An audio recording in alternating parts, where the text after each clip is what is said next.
E aí pessoal, tudo bem?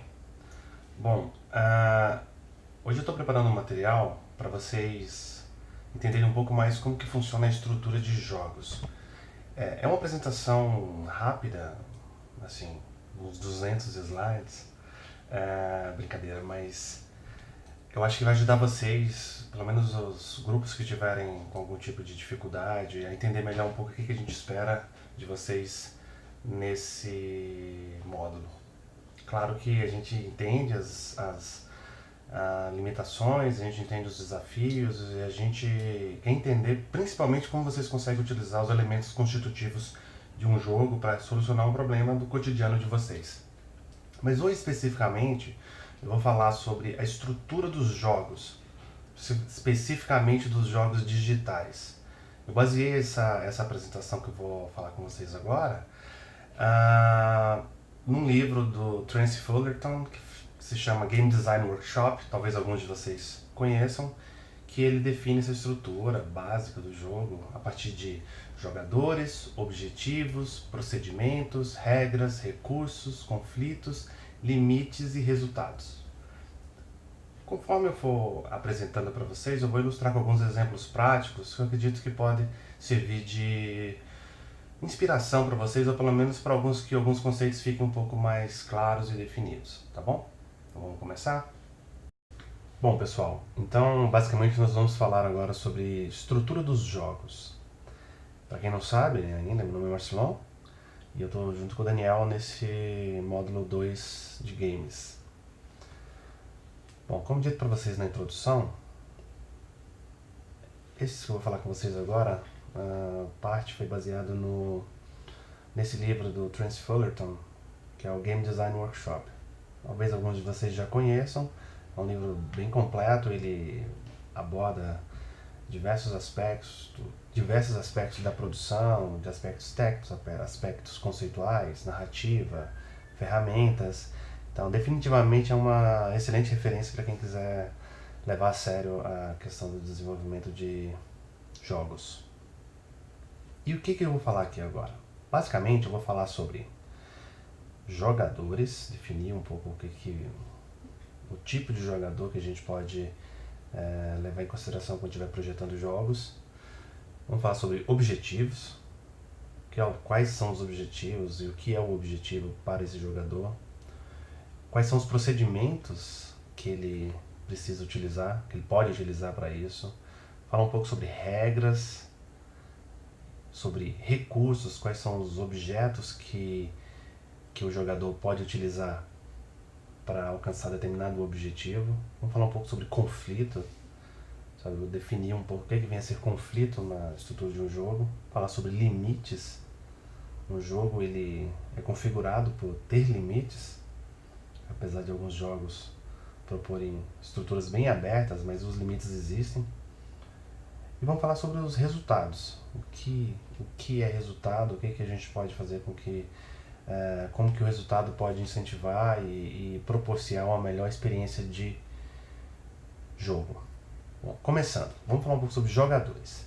Definição de jogadores básica, assim, para jogos digitais, a gente sabe que o jogador ele participa voluntariamente de um jogo e ele aceita as regras e os limites do jogo.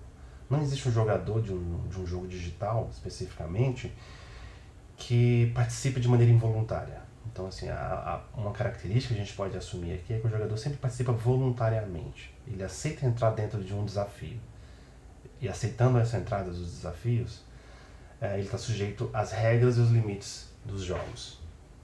Um exemplo de modo de jogo que leva em consideração uma estrutura de jogador é o jogo single player, ou de um jogador apenas. Aqui a gente pode, um exemplo clássico de um jogo para Master System é o Alex Kidd. Então no Alex Kidd você controla o Alex e um jogo de rolagem horizontal através de uma série de desafios é uma pessoa. Você controla um objeto, você não conecta em rede, você não tem nenhum outro grande recurso para poder alternar e variar a participação do jogador. Nós temos jogos multiplayer, aqui um exemplo de Guitar Hero, com 3 jogadores, você tem baterista, você tem um vocalista, então são diversas pessoas no agenciamento de uma experiência de jogo. E nós temos jogos que são jogadores contra o jogo ou contra o sistema, né? Esse é o Final Fight. No Final Fight você pode... É um jogo que foi originalmente feito para o arcade, onde você pode escolher um dos jogadores e através de uma história específica, numa cidade, se eu não me engano, Los Angeles, você vai passando por determinado cenário também de rolagem horizontal, onde cada um pode controlar 2 usuários, podem controlar esses 2 personagens principais. Existe um terceiro personagem ainda que pode ser selecionado para tentar alcançar os objetivos específicos do jogo. Mas são 2 usuários controlando os personagens contra o sistema, contra o jogo. Nós temos os MMORPG, que são os Multimassive Online RPG Games, que é um exemplo do Rift. Então esses Multimassive, como o nome já diz, permite uma participação de muitos jogadores, na casa dos milhares às vezes, num jogo simultâneo, com objetivos e regras específicos.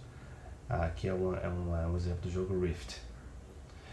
Continuando o nosso papo, vamos falar sobre objetivos. Então, objetivo é a razão do engajamento, é como o que vai levar o jogador a querer jogar esse jogo. Então, assim, sendo a razão do engajamento, ele determina a existência do jogador, a razão da existência do jogador. O objetivo é o que eu vou fazer nesse determinado jogo e como que eu faço isso. Alguns exemplos muito simples, como por exemplo no jogo MarioWare, que são uma série de microjogos que tem ações muito simples, mas tem objetivos bem específicos. Assim. Nesse caso aqui, essa versão é para o console Wii. A pessoa deve usar o controle do Wii para equilibrar essa vassoura, usando os mecanismos de acelerômetros presentes no controle Wii durante esse tempo. Sabe, aqui você tem como se fosse um pavio de uma bomba e ele vai diminuindo e você não pode deixar a vassoura cair durante esse período. Assim que você termina, você já passa para um outro microjogo que tem uma dinâmica distinta. Então, basicamente eu devo cumprir a dinâmica de cada desafio enquanto o tempo se extingue.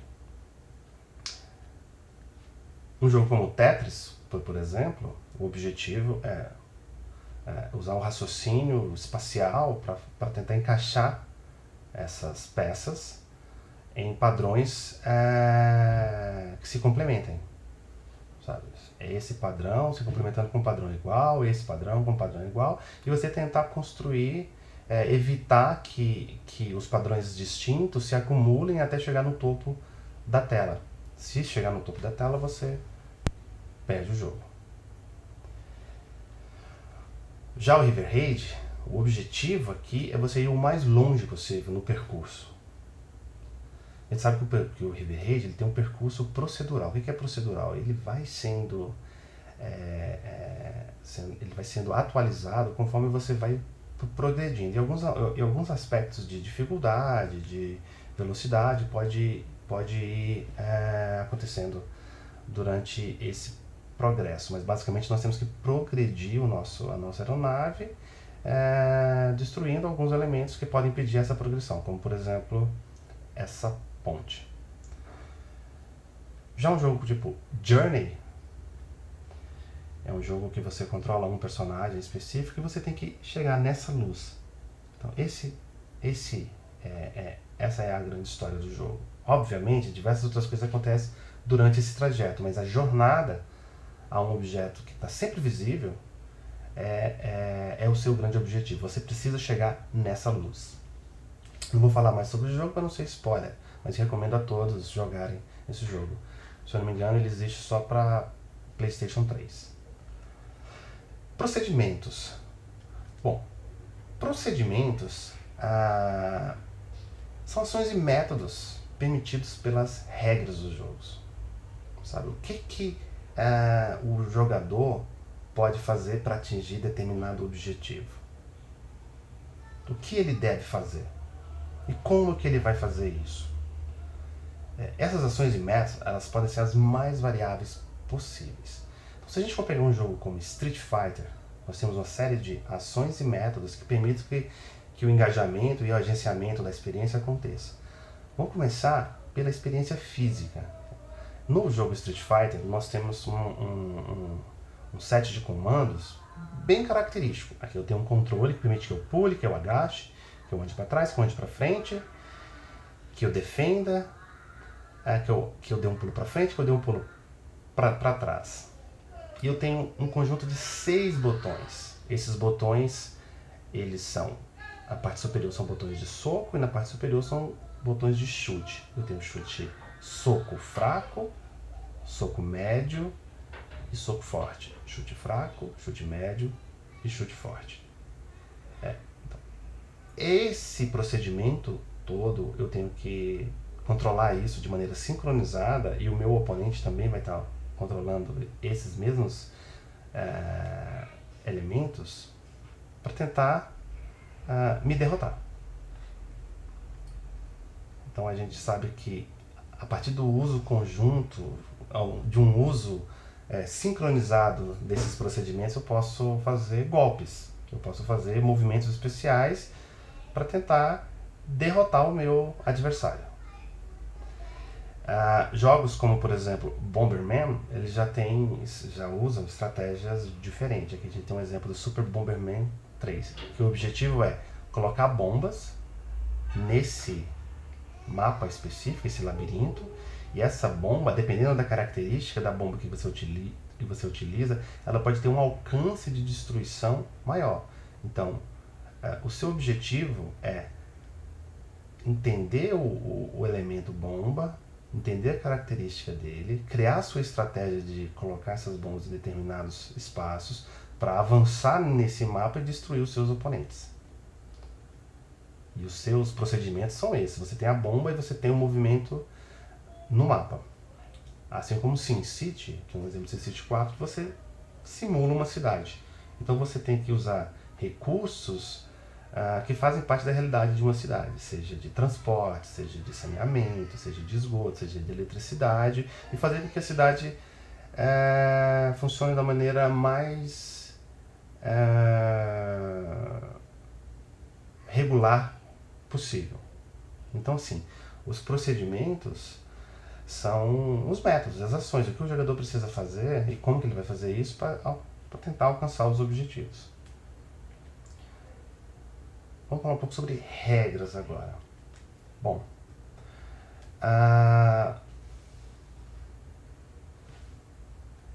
o que consiste os objetos do jogo? Opa, aqui, acho que eu errei aqui. Consiste, ó, você vê que é ao vivo. Consiste nos objetos do jogo e o que o jogador pode ou não pode fazer com eles, tá? Para vocês verem que isso aqui é vida real, edição ao vivo. Bom, os objetos do jogo, eles podem servir como limitadores, também eles podem servir de impulsionadores do avanço do jogador, ou possibilitar com que você alcance o seu objetivo. Muitas vezes você precisa de determinado objeto para conseguir alcançar determinado objetivo. Aqui um exemplo, isso aqui é um sprite sheet, ou uma folha de sprites do jogo Super Mario Bros. É o Super Mario 1 para Nintendo, 8 bits. Que nesse sprite sheet eu tenho todos os elementos do primeiro nível distribuídos em uma página só. Mas a gente sabe que cada elemento desse, ele tem uma função específica. Eu tenho moedas, as moedas que, ao serem selecionadas, elas me dão pontos. Com a quantidade de pontos eu ganho uma vida. Eu tenho cogumelo vermelho, cogumelo verde. Eu tenho os personagens que fazem parte da história. Eu tenho estrelas que me dão invencibilidade. Eu tenho flores que fazem com que o personagem lance bolas de fogo, eu tenho plantas que crescem que eu posso subir, eu tenho canos que eu posso entrar por esses canos e passar para outros mundos, eu tenho inimigos aos quais eu devo derrotar, alguns inimigos eu posso pular sobre, outros inimigos eu não posso pular sobre, como essa planta carnívora. Eu tenho inimigos, chefes. Então, essas regras são definidas a partir desses objetos, sabe? Então, o que eu posso, o que eu não posso fazer com ele, sabe? Entendendo que se a gente não aceitar as regras determinadas pelo jogo, não necessariamente a gente está jogando. Por exemplo, aqui eu tenho uma cena de Gran Turismo, que é um jogo de simulação de corrida. Uma corrida, a gente sabe que acontece em uma pista, em um sentido horário ou no sentido anti-horário. Mas uma coisa é clara, todos os carros correm no mesmo sentido. Você pode estar na frente, você pode ser o último. Agora, se é possível, mas se eu der um cavalo de pau aqui e começar a correr no sentido oposto que os carros estão indo, na verdade eu estou trollando o jogo, mas eu não estou jogando. O objetivo ele não é mais existente. Então, assim, eu não compactuo com as regras. Ao não compactuar com as regras, que nesse caso aqui é correr em um sentido, no mesmo sentido que todos os carros estão indo, se eu não compactuo com essa regra, não estou jogando. Apesar de muitas vezes isso ser possível. Vamos falar um pouco sobre recursos. Bom, recursos são objetos específicos que podem ajudar os jogadores a alcançarem os seus objetivos. Então, assim, todo jogo tem algum recurso que faz com que o jogador avance pelo jogo e consiga alcançar um objetivo específico. Seja tempo, seja N outros fatores. Alguns recursos clássicos assim, que a gente pode tentar explicar é a barra de dano. Sabe, aqui eu tenho um exemplo de 2 personagens de Street Fighter com a barra de dano em 100%. Ou seja, nenhum oponente atingiu algum golpe no outro oponente. Desculpa. Conforme o oponente vai atingindo um golpe no outro oponente, a barra de dano vai diminuindo, e se você zerar a barra de dano do seu oponente, você ganha a luta. No River Raid, nós temos combustível. Então, assim, eu preciso sempre estar com um nível de combustível determinado para que a aeronave avance. No Mario, em alguns momentos, eu tenho 2 estágios de desenvolvimento do personagem. No momento eu estou grande, no momento eu estou pequeno. O que permite que isso aconteça é o cogumelo. Então, quando o Mario pega o cogumelo vermelho, ele cresce. E se ele é atingido por um inimigo, ele diminui. Mas em alguns momentos você precisa estar grande para passar por um objetivo específico. Em outros momentos você precisa estar pequeno para passar por desafios específicos. Já no Unreal,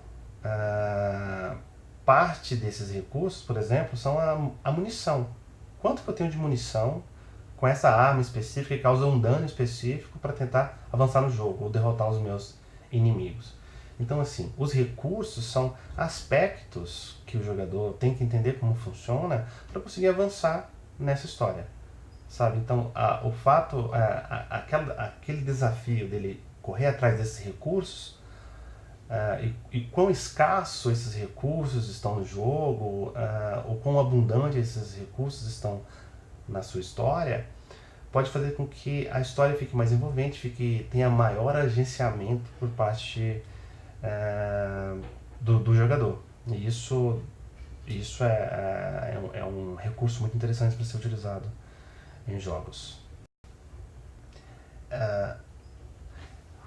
Regras e procedimentos tendem a limitar o comportamento do jogador. E isso gera uma situação de conflito que o jogador busca superar para alcançar o seu objetivo. Então, conforme a gente participa de um jogo e a gente procura avançar nesse jogo, situações que precisam ser transpostas você precisa avançar em determinados aspectos, você precisa derrotar determinados inimigos, você precisa resolver determinados desafios mentais, você precisa de derrotar determinados puzzles para que você avance no jogo. E isso gera uma situação de conflito. Então, basicamente, os conflitos vão ficando mais complexos ou mais difíceis conforme você progride no jogo. Um exemplo disso, o jogo Adventure pro Atari, que é considerado talvez um dos primeiros jogos de RPG digital. Ele tem uma série de salas específicas interligadas por labirintos que você precisa levar um cálice, o cálice sagrado, para um templo. E nessas salas você tem uma série de desafios para serem solucionados. Entre esses desafios você encontra algumas feras, como por exemplo um dragão, e essa aqui é a sua espada, você pode derrotar esse dragão. E você só pode carregar um objeto por vez. Em alguns momentos você tem que carregar uma ponte, você tem que carregar um cálice, você tem que derrotar morcegos. Se você não tiver com a espada, o morcego pode te derrotar. Enfim, esse conflito, essa ideia de você se localizar no labirinto a cada tela que você passa e você conseguir entender a lógica de qual objeto deve estar com você naquela tela para você conseguir passar para a tela específica, para você ter acesso a uma sala específica, esse é o conflito desse jogo aqui. Já em um jogo como, voltando ao Alex Kidd, tem um momento do jogo que você tem um jogo dentro do jogo. Sabe? Então, para você avançar na história, você deve vencer um personagem, um chefe, um boss, através de um jogo de pedra, papel, tesoura, o John Po. Então, você vencendo esse jogo, você consegue avançar. Apesar de ter um elemento aí, aparentemente, de sorte, existe uma certa lógica para você vencer esse desafio. O conflito em jogos do tipo God of War é do tipo: destrua todos os seus inimigos e avance pela sua jornada.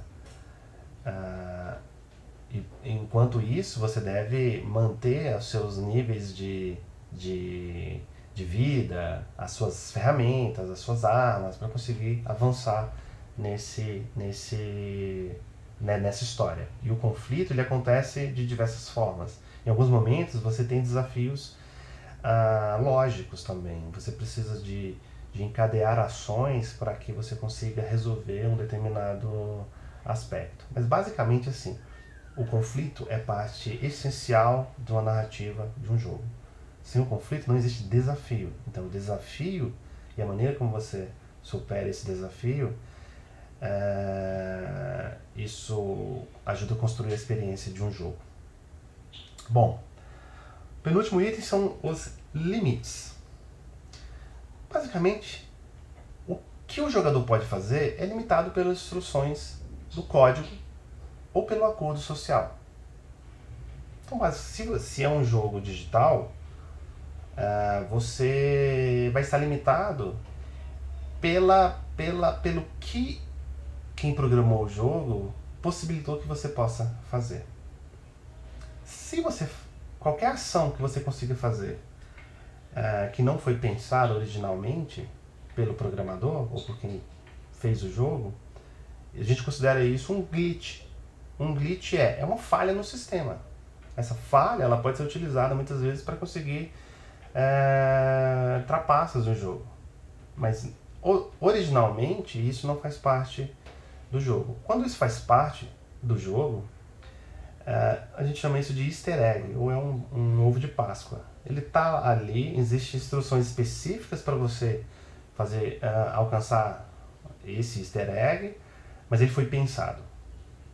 Em relação ao acordo social, vamos imaginar um jogo de cartas, que tem as suas regras específicas, dependendo do jogo que você estiver jogando, mas você tem que acordar que você vai jogar com aquele baralho específico que todo mundo vai jogar. Você não pode trazer a sua carta, você não pode trazer o seu AIS para tentar ter vantagens, nem pode sair com cartas do jogo.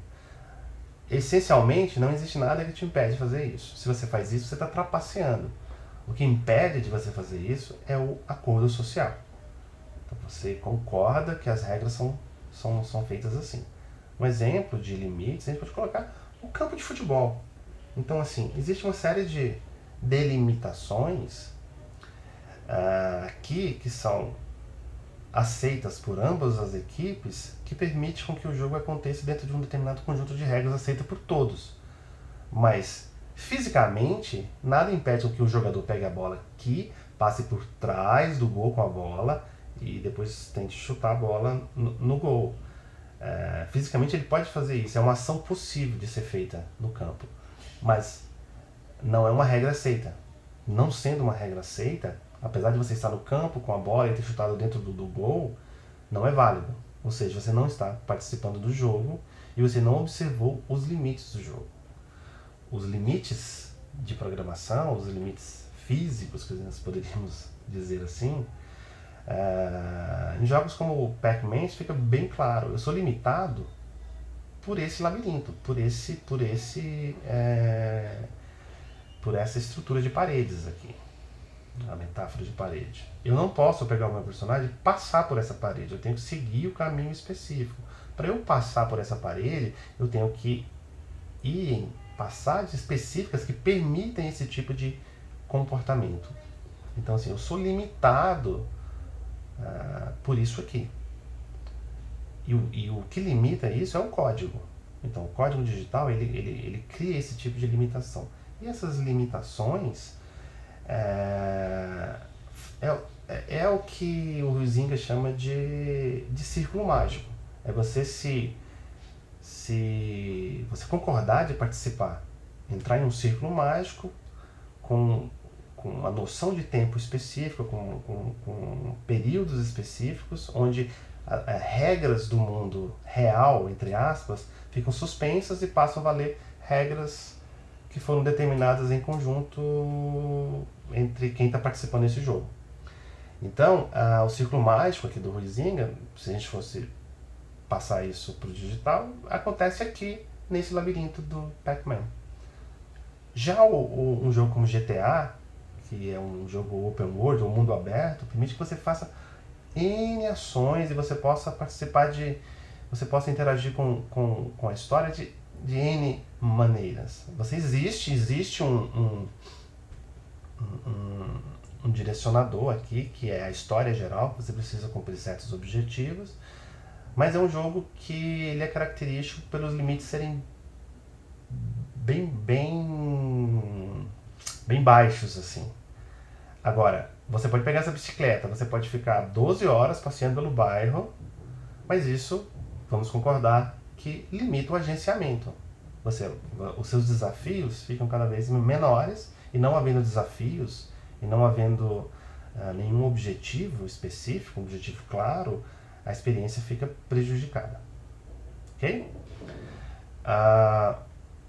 Falando de resultados, basicamente assim, resultado é diferente de objetivo.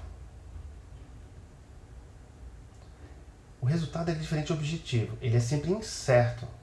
Então, assim, o resultado da minha ação em um jogo ele é sempre incerto, porque eu posso errar a minha ação. Se o resultado fosse previsível, a experiência ficaria prejudicada. Então, quando eu estou com um personagem e eu preciso, com o Mario, por exemplo, eu preciso saltar um vão, eu preciso saber calcular minha velocidade, o momento que eu aperto, que eu pressiono o botão, para ele ter uma trajetória para alcançar o outro lado da plataforma.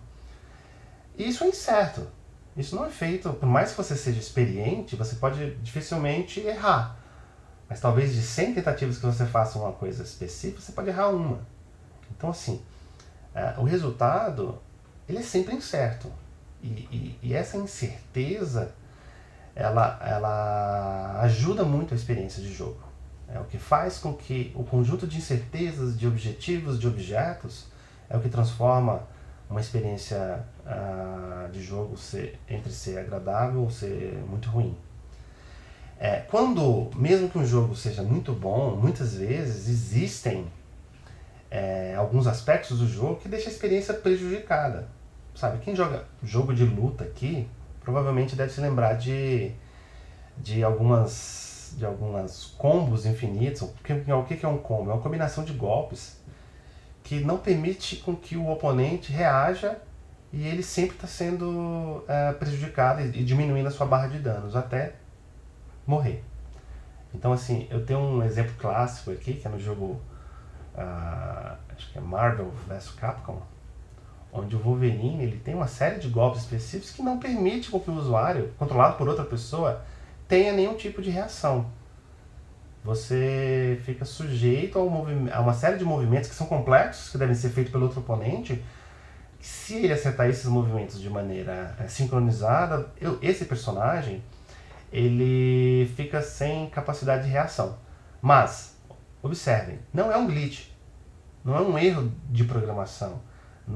O que a gente está exigindo aqui é um controle dos aspectos de recursos do personagem, todos os recursos que ele tem, um controle muito avançado, um controle expert para que o seu oponente não tenha capacidade de reação. Na prática é isso aqui.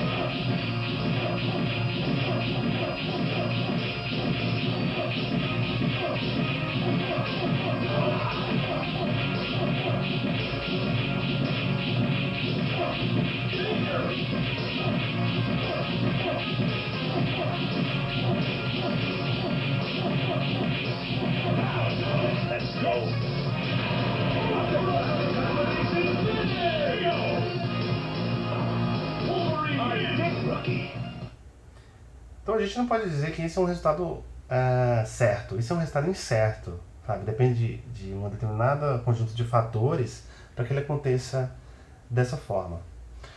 Pessoal, basicamente é isso. Eu acho que dá pra gente ter uma visão geral do que das etapas, sabe? Da gente entender jogadores, objetivos, procedimentos, as regras, os recursos, conflito, limites e resultados. Eu vou colocar essa apresentação, também um PDF, junto com o vídeo, a descrição do vídeo no YouTube. E se vocês tiverem dúvidas, falem com seus tutores, que a gente vai tentar resolver isso pelo menos se tiver ao nosso alcance, tentar elucidar isso para vocês, tá bom? Então é isso aí, abração.